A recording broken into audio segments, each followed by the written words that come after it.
ফ্রিজে কোন খাবার কতদিন পর্যন্ত ভালো থাকে জেনে নিন। মাছ, মাংস। রান্না করা মাছ, মাংস সাধারণত 4 দিন পর্যন্ত ফ্রিজে রাখতে পারেন। প্রতিদিনের জন্য ছোট ছোট বক্সে ঢাকনা দিয়ে মুখ বন্ধ করে রাখুন।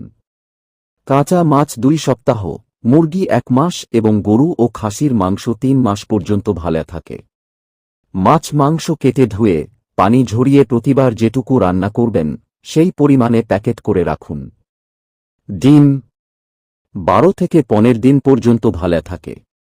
দুধ, প্যাকেটজাত দুধ কেনার সময় অবশ্যই মেয়াদ দেখে নিন। ফ্রিজে সংরক্ষণ করলেও নির্দিষ্ট সময়ের মধ্যেই খাবেন। সবজি বাজার থেকে এনে ধুয়ে পানি শুকিয়ে ফ্রিজে রাখুন। 2 থেকে 3 দিনের বেশি ফ্রিজে সবজি না রেখে টাটকা সবজি খান। ফল, মৌসুমী ফল 2 থেকে 3 দিন ভালো থাকে।